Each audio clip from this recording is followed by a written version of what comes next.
नमस्कार, मी Ramesh Biradar, global knowledge public school Latur. मी एक CBSE शाळा लातूरला चालवतो. आणि मित्रांनो, आपल्याला माहीतच आहे, आत्ताच 3 मेला नीट ही परीक्षा वैद्यकीय प्रवेशासाठी आपल्या देशामध्ये घेण्यात आली.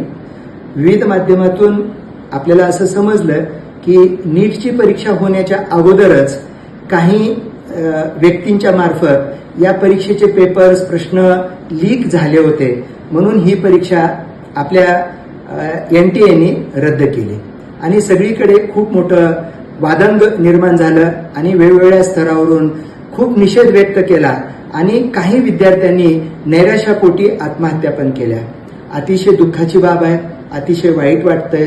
याच्यामध्ये जे गोरगरिबाचे गुणवंत विद्यार्थी आहेत, आपण त्यांच्या कथा पण ऐकतो. कुणी शेत विकलं असेल, कुणी काही दागिने विकले असतील आणि त्यांच्या आईवडिलांनी स्वप्न पाहिलं होतं की माझा मुलगा डॉक्टर बनणार आहे. विद्यार्थ्यांनी पण स्वप्न पाहिलं होतं डॉक्टर बनणार आहे. पण काही समाजकंटक, देशद्रोही लोकांनी याच्यावरती विरजण टाकलं, पाणी टाकलं आणि या सगळ्या मुलांचे स्वप्न धुळीस मिळाले. हे आपण पाहिलंय. ठीक आहे, आता जे कोणी झालं असेल होऊन गेलं. आता त्याच्यावर जे काही शिक्षा व्हायचे कायदा कानून त्यांच्या पाठीशी लागलेले आहेत आणि ते होत राहील. पण भविष्यामध्ये एखाद्या गरीब घरातल्या विद्यार्थ्याचं, गुणवंत विद्यार्थ्याचं नुकसान होऊ नये याच्यासाठी मी एक फॉर्म्युला डिझाईन केलाय. तो फॉर्म्युला सगळ्यांनी विचारात घ्यावा. त्याच्यात काही सुधारणा असतील तर तज्ज्ञांनी सुधारणा करावी आणि असा फॉर्म्युला आपण द्यावा की ज्याच्यामध्ये केंद्रबिंदू हा आहे की गुणवंत विद्यार्थ्याचं कुठल्याही प्रकारचं नुकसान होता कामा नये आणि त्याच्यावर अन्याय होता कामा नये. हा माझा सेंट्रल पॉइंट आहे. म्हणून याच्यासाठी आपण काय करूया की 10वीची बोर्ड परीक्षा, 12वीची बोर्ड परीक्षा आणि नीट परीक्षा ही 3 टायर सिस्टीम आपण विचारात घेणार आहोत. कारण आज जो नीटचा पेपर फुटला, ही नीट ही एक संस्था आहे आणि त्या संस्थेने एकट्यानेच ही पूर्ण नीट कंट्रोल केली होती. म्हणजे एकाधिकारशाही होती आणि त्या एकाधिकारशाहीचा कुठंतरी गैरवापर झाला किंवा त्यांची मिसमॅनेजमेंट झाली, what ever it may be. त्याच्यामुळे 22,30,000 विद्यार्थ्यांच्या स्वप्नावर पाणी पडलं. ही खूप दुःखदायक बाब आहे. कारण आपण सफरर नसल्यामुळे आपल्याला त्याच्या दुःखाची जाणीव होत नाही. जे सफरर झाले त्यांना ते माहीत आहे. मुद्द्याकडे येऊ. फर्स्ट टायर सिस्टीम, प्रत्येक पोराला 10वीची परीक्षा द्यावी लागते. म्हणून बोर्ड परीक्षेचा आजकाल महत्व 10वीच्या खूप कमी झालेलं आहे आणि मुलं तिथं काळजीपूर्वक अभ्यास करत नाहीत, हे माझं निरीक्षण आहे. आणि 10वीला जर अभ्यास नाही केले मुलं तर 12वीला होणार नाही. 12वीला नाही केले तर मग अशी जी मुलं आहेत ज्यांचे बाप खूप धनवान आहेत आणि मग हे पेपर फोडून मिसमॅनेजमेंट करून त्यांच्या पोराला एक कसा डॉक्टर होईल तो की म्हणजे अज्ञानी डॉक्टर होईल, तो काही खूप चांगला डॉक्टर होईल असं आपल्याला वाटत नाही. म्हणून 10वीच्या बोर्ड परीक्षेला आणि 12वीच्या बोर्ड परीक्षेला 90% मार्काचा आपण कटआउट ठेवूया. ज्या मुलांना 90%च्या वरी मार्क मिळालेत 10वीला आणि 12वीला, तीच मुलं नीटसाठी परीक्षेसाठी पात्र समजण्यात यावी. आता 9वीला ज्या 90%च्या मार्क वर मिळालेला जेव्हा पात्र होतो आणि 10वी बोर्डाला आणि 12वी बोर्डाला जर तो 91% मार्क घेतला असेल तर त्याला 50 पैकी 5 मार्क देऊ. 92% घेतला असेल तर 10, 93% घेतला असेल तर 15, 94% घेतला तर 20, 95% घेतला तर 25. अशा पद्धतीने त्याला 5-5 मार्क वाढवेत. 50 मार्काचा पेपर असल्यामुळे ज्या मुलाला 100% मार्क्स पडतील त्या मुलाला 50 मार्क. म्हणजे मला 10वीतच कळेल की मी नीटला कुठं पात्र आहे आणि नीटला मला इतके मार्क्स मिळाल्यामुळे मला 50 पैकी 50 मिळाले किंवा मला 91 मिळाल्यामुळे मला 5च मिळाले. मग तो मुलगा अजून जोमाने 12वीला अभ्यास करेल आणि 12वीला सुद्धा 90%चाच कटआउट ठेवला आपण आणि 91%, 92% अशा प्रमाणे 5-5 मार्काची वाढ करत आपण तिथं पण 50 मार्क दिले. आपण नीटचा 200 मार्काचा पेपर आपल्याला जेव्हा डिझाईन करायचा आहे तेव्हा आपण 50 मार्क 10वीला आणि 50 मार्क 12वीला दिल्यामुळे 10वी आणि 12वीला शाळेमध्ये मुलं शिस्तीत येतील, अभ्यास करतील, परीक्षा देतील आणि जे आज तुम्ही 12वीला आणि 11वीला जे शाळेत मुलंच येतच नाहीत कॉलेजमध्ये आणि नॉमिनल ऍडमिशन घेण्याचा प्रकार झालाय, त्याला पण चाप बसेल आणि मुलं अभ्यास करून बोर्डाच्या परीक्षेचा चांगल्या पद्धतीनं रिझल्ट पण मिळवतील आणि ज्ञानार्जन होईल. आता आपण दुसऱ्या टप्प्यामध्ये वळूया. भारतामध्ये एकूण मेडिकलचे माझ्या माहितीप्रमाणे 820 कॉलेजेस आहेत. त्यांच्याकडे 1,29,000 सीट्स आहेत. म्हणजे आपल्याला ह्या नीटच्या माध्यमातून 1,29,000 विद्यार्थ्यांना न्याय द्यायचा आहे. म्हणून आपण नीट परीक्षा घेतो. पण नीट परीक्षेमध्ये आता जे झालेला गोंधळ आहे तो किती किळसवाना आहे, किती नीच दर्जाचा आहे आणि जो काय असेल आता त्याच्यावर मी भाष्य करत बसत नाही.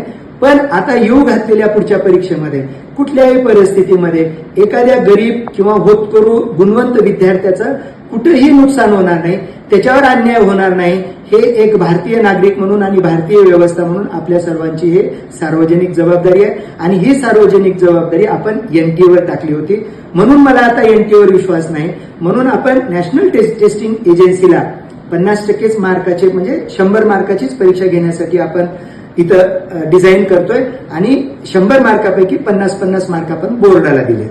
आता आपण 3 विषय आहेत त्याच्यात, भौतिकशास्त्र, रसायनशास्त्र आणि जीवशास्त्र. तर भौतिकशास्त्राला 25% वेटेज आहे, रसायनशास्त्राला 25% आहे आणि जीवशास्त्राला 50% आहे.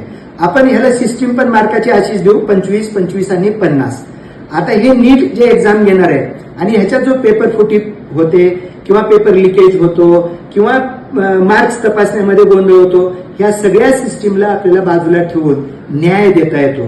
तर कसा की मी असं सजेस्ट करतो की 11वी आणि 12वीचा जो एनसीईआरटीचा सिलेबस या परीक्षेसाठी ग्राह्य धरलाय त्याच्यामध्ये भौतिकशास्त्राचे 2,500 प्रश्न आपण वेगवेगळ्या राज्यातल्या भौतिकशास्त्राच्या शिक्षकाकडून आपण डिमांड करून आणि फ्रेम करू.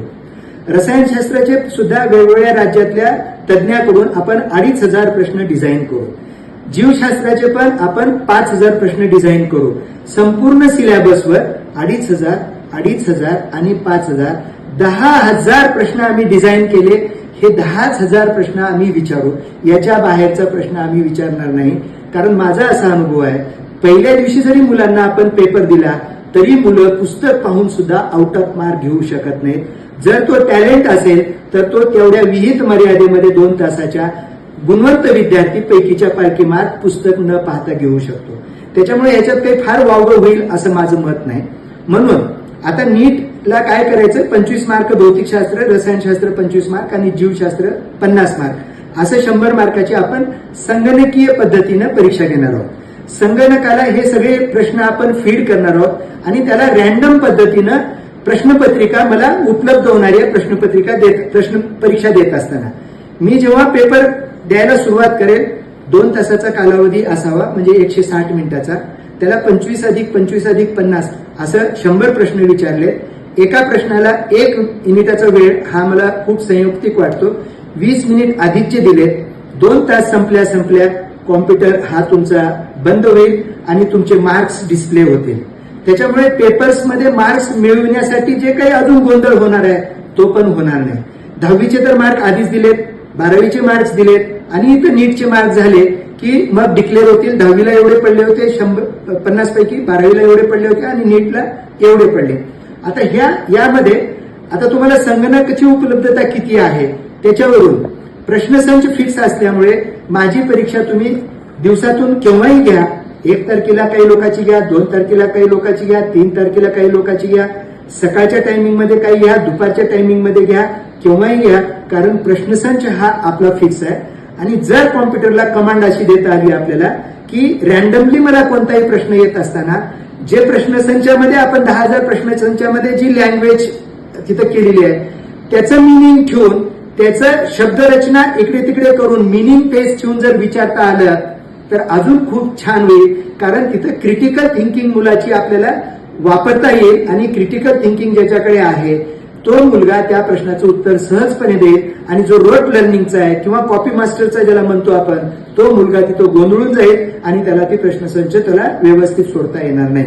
असं एकंदरीत केलं तर मला हे खूप छान होईल असं वाटतंय. शेवटी या सगळ्याचा आपण जेव्हा मथितार्थ काढू, जेव्हा विचार करू तेव्हा याच्यातनं बेनिफिट्स काय होणार आहेत. 10वी आणि 12वीच्या अभ्यासक्रमाला मुलं खूप चांगल्या पद्धतीने अभ्यास करतील आणि त्यांचं अभ्यास आणि ज्ञानार्जन खूप चांगल्या पद्धतीने होईल. शाळा आणि कॉलेजेसचं महत्व जे आहे ना पुनर्वैभव परत प्राप्त होईल आणि शाळेला आणि कॉलेजला मुलं नियमित येतील. त्यांची अटेंडन्स ही 95% किंवा 90%च्या वर करावी आणि अपरिहार्य कारणास्तव प्रिन्सिपॉलला काही अधिकार द्यावेत. खाली जर आली, ऍक्सिडेंट झाला असेल, आजारी पडला असेल तर त्याला ग्राह्य धरण्याचे अधिकार हे मुख्याध्यापकाला देण्यात यावे. तिसरी गोष्ट, खाजगी शिकवणीचं जे हे पेव आलेलं आहे आणि एकाच व्यक्तीकडे खूप मोठ्या प्रमाणात पैसा गोळा होतोय, हे खाजगी शिकवणीचं महत्व हे आपोआप कमी होईल कारण पेपर सेट आम्ही आधीच डिक्लेअर केलेला आहे. तिसरी गोष्ट अशी होईल की पेपर तपासणारे हे पेपर सेटर्स वगैरे हे कालबाह्य होऊन जातील. पेपर तपासणी करणारे लोक पण कालबाह्य होऊन जातील. नीट संस्थेच्या एकाच संस्थेकडे एकाच व्यक्तीकडे जे केंद्र एकत्रित झालेले आहेत त्यांचे अधिकार, त्याचं पण विकेंद्रीकरण होईल कारण त्यांना पण कुठलाही अर्थ राहणार नाही. आणि शेवटी सगळ्यात महत्वाचं, इथे गुणवंत विद्यार्थ्यावरती अन्याय होणार नाही एवढ्यासाठी ही सिस्टीम आपण करत आहोत. इथं आपल्याला कुणालाही दोष द्यायचा नाही. कोण जे दोषी असतील किंवा नसतील ते माझं काम नाही आहे. त्याची जी सीबीआय आहे किंवा ईडी आहे किंवा ज्या कोणत्या गव्हर्नमेंट अथॉरिटीज आहेत ते त्यांचं काम आहे, ते त्यांनी करू. मला कुणावरही दोष द्यायचा नाही. पण येणाऱ्या भविष्यामध्ये कुठल्याही गुणवंत विद्यार्थ्यावर अन्याय होणार नाही अशीच आपली संगणकाचा वापर करून, एआयचा वापर करून आपण परीक्षा घेऊ शकतो याच्यावर मला 100% विश्वास आहे. जय हिंद, जय महाराष्ट्र.